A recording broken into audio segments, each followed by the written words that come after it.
Olá pessoal, Pedro aqui novamente, dessa vez muito bem acompanhado por essas duas queridas, né?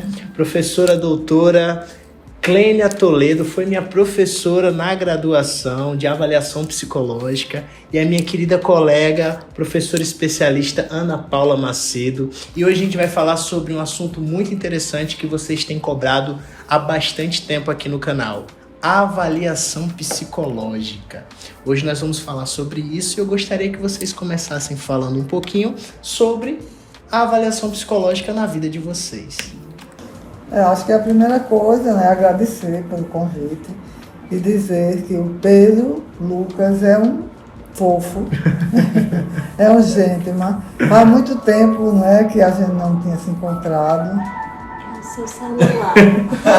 Aí eu fiquei, quando você me chamou, Pedro, eu fiquei pensando assim, eu tenho que problematizar, tenho que levar, né, para quem está escutando, o que é avaliar e o que é avaliação psicológica. E por que as pessoas, no dia a dia, utilizam avaliação em qualquer lugar que você vá, e por que, quando chega a nível de universidade, de um curso, não se debruça sobre a avaliação psicológica? O que é que faz com que haja vamos dizer assim, esse limite entre avaliar e avaliação psicológica? Porque eu fico pensando assim, avaliar, tudo é avaliado. Por exemplo, para estarmos aqui hoje, tudo foi avaliado. O espaço, o horário, né, o que é que a gente podia falar. Você vai a qualquer profissional, seja um engenheiro, seja um médico, seja um psicólogo, ele precisa avaliar. Entender a demanda. Entender, não é? Ele precisa. Você vai a um médico, não é? Por exemplo, você liga para marcar a consulta. Deixa eu ver a agenda, avaliação. Chega diante do profissional, ele vai conversar com você, vai fazer perguntas. Então, avaliar, né, é um conceito que ele perpassa toda a sociedade, todas as ciências. Agora, o que é que vai fazer o diferencial entre a avaliação psicológica? É porque aí é um campo delimitado de ciência. É uma ciência. Então, a partir do momento que você vai avaliar mais de forma psicológica o sujeito, então você tem que ter à sua disposição conhecimentos científicos. E dito isso, professora, a Ana Paula pode até dar uma contribuição também. Quais seriam os campos que o psicólogo utiliza a avaliação psicológica? São inúmeros os campos aí, né? A Ana Paula estava falando aqui da questão compulsória. Então, você atua, né, no contexto da clínica, no contexto da seleção, no contexto da saúde, né, hospitalar, no trânsito, porte de arma, são tantos. Né? Então, são muitos os campos em que a avaliação psicológica ela está presente. Né? A Ana foi falando a questão das avaliações. Fala um pouquinho sobre isso. Ou da clínica, né? Depois ele faz a pergunta. Uhum. Né? Tá, tudo bem. Mas só para dar continuidade nessa questão das avaliações, né, dos contextos que a gente pode ter presente essas avaliações psicológicas, professora Clênia abordou muito a questão da clínica e de como é o ensino da avaliação psicológica na universidade.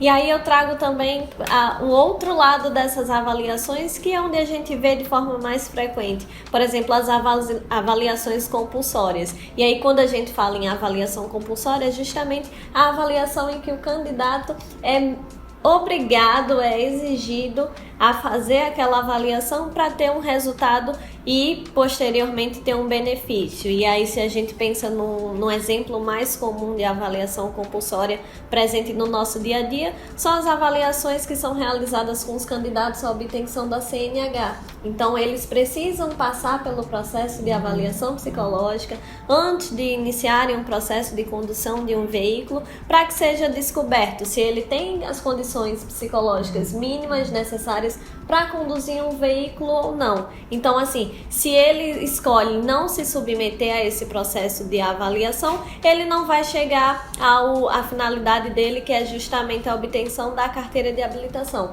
Então, por isso que a gente chama de avaliação compulsória. Da mesma maneira, existem os contextos de avaliação para porte de arma e manuseio. O candidato também precisa passar pela avaliação psicológica para saber se ele tem capacidade ou não de portar uma arma. Da mesma forma, quem vai se submeter a procedimentos cirúrgicos, vasectomia, laqueadura, cirurgia bariátrica, precisam de fato passar por esse processo. E eu acredito, e eu acredito que é onde o pessoal veja com mais frequência esses processos avaliativos. Muito bom. E como é que é o processo de avaliação psicológica propriamente dito? Como é que ele ocorre? Por exemplo, existem algumas etapas que precisam ser seguidas para que uma boa avaliação psicológica ocorra? Sim, com certeza. A gente tem em mente, claro, isso, né? O processo de avaliação psicológica, diferente do processo psicoterapêutico, é um processo estruturado, que tem começo, meio e fim. Então, o candidato, o cliente, quando chega para um processo de avaliação psicológica, já chega com essa ciência. E se não tem essa ciência, é nosso dever explicar para ele ali na primeira sessão, ao fechar o contrato. O processo avaliativo vai ter um início, um meio e um fim. E aí, dentro desse processo estruturado, a gente vai ter, sim, algumas etapas. A gente começa propriamente pelo contato que a pessoa faz até chegar ao nosso consultório. Nos casos de avaliação psicológica clínica, por exemplo, o próprio cliente vai procurar o psicólogo para fazer essa avaliação, então ele vai nos ligar, vai procurar entrar em contato, e aí é onde a gente vai iniciar a primeira etapa do processo avaliativo, não é? Agora é importante também, eu acho, que a gente delimitar a questão da avaliação psicológica, os dois eixos, né? Então, a avaliação psicológica, que é exatamente um processo que abarca um coletivo, né? Então, esse processo que a Ana está falando é bem interessante, não é? Mas na clínica a gente tem um formato diferenciado, né? Na avaliação psicológica.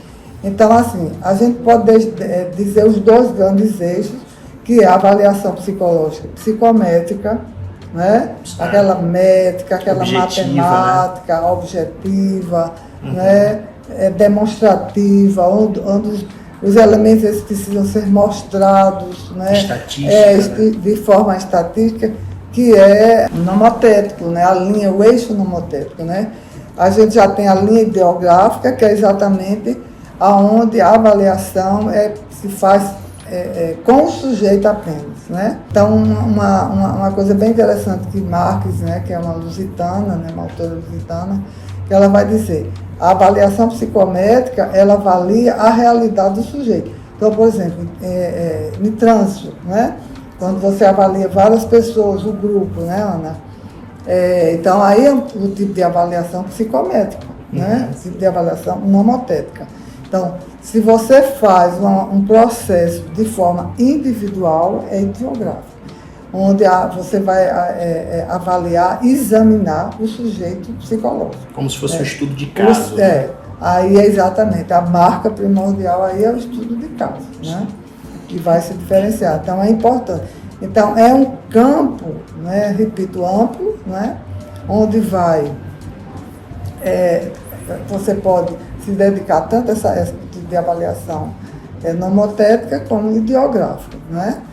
E a projetiva é exatamente essa ideográfica. Né? E quais são as principais diferenças, professora, e aí se a Ana puder também contribuir, da avaliação projetiva para a avaliação psicométrica? A avaliação psicométrica, ela vai utilizar instrumentos, né, objetivos, tipo assim, teste de inteligência, inventários, não é? Questionários.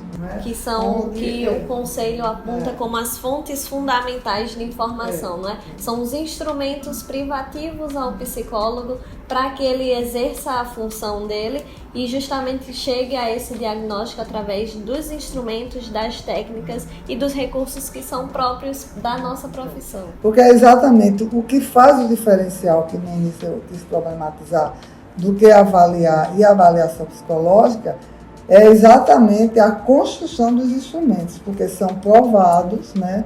Então são validados, eles passam por um processo de validação, de precisão, de padronização e, finalmente, de normatização, né? Então, assim, para você dizer que aquele instrumento é válido, né? É válido, né?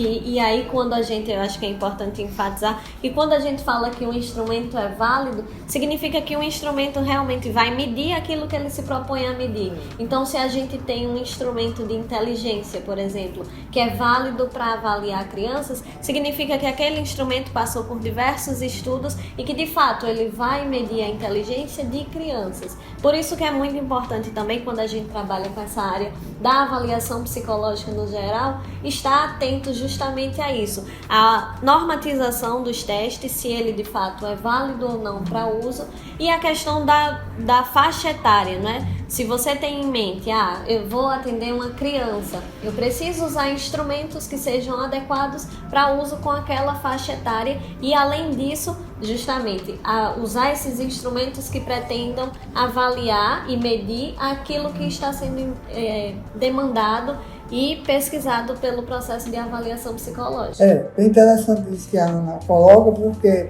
uma das questões também muito fortes na avaliação psicológica é porque esses instrumentos inicialmente eram importados, né? Então, como é que você vai avaliar porque o que é que o teste vai avaliar, na verdade?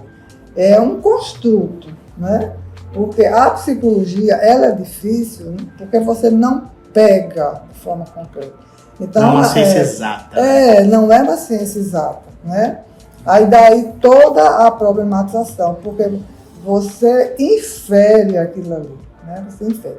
Então, teve toda essa importação, a avaliação psicológica passou por altos e baixos, teve períodos altos, agora já começa a se colocar mais, né? Ser mais valorizada. Ser mais valorizada, ser um pouco mais valorizada, porque acho que ela não é tão valorizada quanto deveria ser. Tem uma dúvida que talvez muitos alunos e profissionais tenham, e o público em geral, como é que um teste psicológico ele é validado, ele é criado? Quais são as principais etapas? Vocês até falaram de algumas, né? Mas, por exemplo, quando uma pessoa quer validar um teste psicológico para o contexto brasileiro, é o mesmo processo de ela criar um teste do zero ou são processos diferentes? Aí ele vai ter que passar todo. Você quer, por exemplo, avaliar uma criança, né? Você quer padronizar para aquela população. Qual a população que você quer utilizar? Crianças de quantos anos? Porque a validade é uma coisa assim, esse processo é muito complexo. Porque você tem validade de construto, você tem validade de conceito, você tem validade de item, entendeu? Então você tem que... O que é que aquele teste ele vai medir e o que é que eu quero avaliar com aquilo ali. Uhum. Então, eu construo, né, o psicólogo, né, o pesquisador, constrói e testa na população. Então, por exemplo, um teste que foi padronizado com uma criança para a segunda infância, de 7 a 12 anos, ele não deverá ser utilizado na faixa da adolescência, né? A mesma coisa para o adulto, para o idoso, tem que ter testes adequados àquilo ali. Então passa por toda uma métrica, por toda uma ciência matemática, não é? Uso de estatística. Uso da estatística, né? Mas a gente também começa a problematizar isso no sentido sempre da hegemonia da ciência positivista, sim, né? Sim. Então, a gente só pode dizer, então, esse teste não é válido. Então, daí vai um conflito muito forte com os testes projetivos, porque os testes projetivos, o processo de validação, né, é diferente. E aí talvez onde entra muita parte das críticas do próprio processo de avaliação psicológica, não é? Porque muitas vezes se confunde. Quando o pessoal escuta falar em avaliação psicológica, confundem muito com o processo de testagem. E aí é justamente o que a professora tem tentado explicar, que a testagem era um tipo de avaliação que se realizava bem no começo, não é? No início do desenvolvimento da avaliação psicológica. Eram aplicados somente testes e instrumentos com o objetivo de ter um resultado específico, quantitativo, para classificar as pessoas. E aí o grande avanço, o grande progresso da avaliação psicológica é justamente trabalhar nessa questão de tentar tirar essa visão do processo avaliativo como um processo de testagem que visa somente um resultado quantitativo e avançar justamente na investigação, no acesso a essas informações sobre o sujeito. Porque, de toda forma, uma avaliação psicológica não vai ser completa se a gente não tem acesso a essas informações sobre a pessoa, sobre a história vital, sobre a história dos seus sintomas, do seu histórico familiar, das suas relações. Ele não se resume apenas àquela queixa, e aquela queixa que ele apresenta não vai ser avaliado através apenas de números. A gente precisa ter acesso também ao sujeito quando a gente fala desse processo de avaliação psicológica. Muito interessante isso que vocês estão falando. E pra gente ir encaminhando pro final, eu queria saber de vocês o seguinte: avaliação psicológica e psicodiagnóstico são a mesma coisa ou são conceitos diferentes? São e não são, né, Ana? São uma pergunta polêmica. É bem polêmico e bem interessante, porque a gente tem muita coisa para falar aqui, né? Mas, por exemplo, se a gente vai recorrer a uma série de estudiosos, eu me lembro de Alcides Vilema Cunha, ela vai dizer que a avaliação psicológica é um processo científico, porque ela trabalha com hipóteses diagnósticas, né? Agora, o que é que vai diferenciar a avaliação psicológica de um psicodiagnóstico? Um psicodiagnóstico é um processo de avaliação psicológica, só que ela é configurada pelo estudo de casos. Né? É um processo individual. Né? Enquanto que a avaliação psicológica pode ser utilizada exatamente em todos esses campos que a Ana Paula inclusive colocou de forma muito coletiva, bem. né? Com certeza. E aí, se a gente volta um pouquinho à definição da avaliação psicológica, de acordo com a resolução 9 de 2018 do Conselho, a gente tem justamente a definição do processo de avaliação psicológica como um processo estruturado. E aí, com base na demanda individual, grupal, institucional, para a tomada de decisões, tanto nesse âmbito individual como no âmbito coletivo, sempre com vistas a responder uma demanda. Então, assim, difere de fato dessa parte do processo psicológico, do psicodiagnóstico clínico, né? Que a gente vai atender uma demanda específica, vai ter o processo individualizado com uma pessoa. Eu gosto muito da definição de Ocampo, que é uma argentina, nós gostamos muito, trabalhamos muito, né, Ana? Porque ela vai dizer que o processo de avaliação, o processo psicodiagnóstico é um tipo de avaliação que descreve e compreende. Então, eu gosto muito desse termo, compreender, não é? Porque compreender vem do latim, né? Compreendere, que significa que você se coloca dentro do outro. Para eu fazer um bom processo de avaliação psicodiagnóstica, eu preciso compreender. Eu preciso compreender o sujeito, eu preciso adentrar. Né? Então, ir para dentro dele. Para a gente encerrar, então, a última pergunta que eu gostaria de fazer para vocês é a seguinte: o que vocês indicam, quais as dicas vocês dão para um estudante de psicologia, por exemplo, que está nos estudando, nos assistindo, ou mesmo um profissional já formado que quer estudar mais sobre avaliação psicológica? Quais são as sugestões que vocês dão para essa pessoa? Posso começar com a minha experiência? Eu diria assim, que para a gente começar e se debruçar de fato na área da avaliação psicológica vai demandar muito, muito interesse e muita pesquisa, muito estudo. Porque acredito que tenha ficado claro essa nossa conversa aqui, que o campo da avaliação psicológica é de fato um campo muito amplo.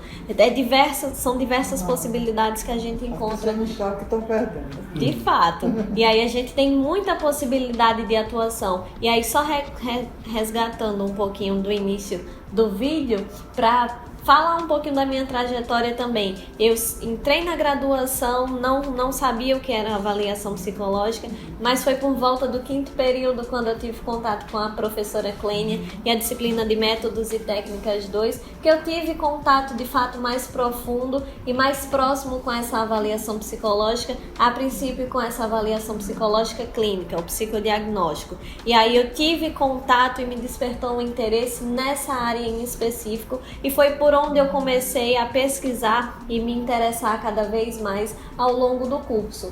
E aí, o que é que era a avaliação psicológica para mim? De início era esse recorte do psicodiagnóstico clínico, que foi onde eu estagiei, onde eu fiz TCC, onde eu fiz extensão, monitoria, estava uma atuação totalmente voltada para esse contexto. Mas a partir do momento que a gente sai da universidade, a gente se depara com esse mundo de possibilidades, a gente começa a pesquisar, ir atrás de novas informações. Então é onde esse leque realmente se abre para a gente procurar as áreas de atuação, os campos de interesse que a gente quer atuar. Então, hoje em dia, eu não deixei o psicodiagnóstico clínico, mas eu também atuo nessa outra área da avaliação psicológica, que é a mais psicométrica, não é? Das avaliações compulsórias, mas que exigem da mesma forma esse investimento, essa leitura, essa pesquisa. As resoluções do conselho são um bom caminho inicial para a gente ter esse norte, não é? São as resoluções que vão direcionar a nossa prática profissional em cada contexto desse de atuação. Então são um bom norte para a gente começar a pesquisar, começar a se interessar e, sobretudo, o contato com a prática, seja para quem está ainda na universidade, nesse contexto de estudante. Quanto mais puder se aproximar da prática através de monitoria, de extensão, de pesquisa, perfeito, ótimo. Mas também, a partir do momento que você se forma, que você se gradua e se torna um profissional, a necessidade também de buscar outros profissionais que atuem no mercado de trabalho na área para, de fato, ir construindo essa proximidade com a área. A Ana Paula já expôs muita coisa, né, muito importante. Eu diria assim, Pedro, a primeira coisa foi quando eu iniciei, a paixão, né, pela área, você se identificar com aquela área, né? E por trás disso, é importante que o estudante ou o iniciante, né, já que é psicólogo, ele tenha qual a filosofia de homem que ele tem. Que homem ele quer avaliar, né? Que pessoa ele quer avaliar. Então, são conceitos, são elementos assim, muito importantes. Tem uma filosofia, né, e uma paixão por aquilo ali. Tem um texto até que eu escrevi uma vez com os alunos. Então, assim que eu disse, eu vou buscar um pouquinho da relação com a formação que se faz para você se tornar um psicanalista. Então, qual é? Você tem que ter um tripé. Fazer a avaliação psicológica, né, sobretudo a clínica, é um tripé. Você tem que ter toda uma formação teórica, né, que é exatamente isso que a Ana Paula colocou. Você tem que ter uma prática, você tem que estar ao lado de uma pessoa que tem prática, que você conversa, você discuta casos, né? E que você faça a sua... Bem, falando freudianamente, né, que você faça a sua análise. Ou fazer sua psicoterapia, porque você precisa ter um autoconhecimento. Muito bom, gente. Essa participação de vocês foi incrível. Eu agradeço demais as duas. Muito obrigado. E a gente vai deixar aí na descrição as resoluções do CFP para o pessoal também dar uma olhadinha, né? E o contato de vocês também, para que o pessoal possa falar qualquer coisa com vocês, bater um papo e perguntar alguma coisa, tá ok? Tá bom. Pedro Lucas, nós que agradecemos, né? Eu que agradeço. Fico super feliz de estar aqui com você, né?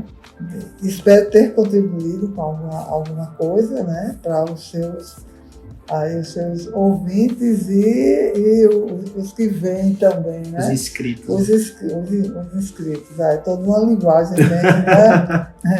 Bem adequada, né? Então, de minha parte, assim, eu fiquei muito feliz de estar aqui com você.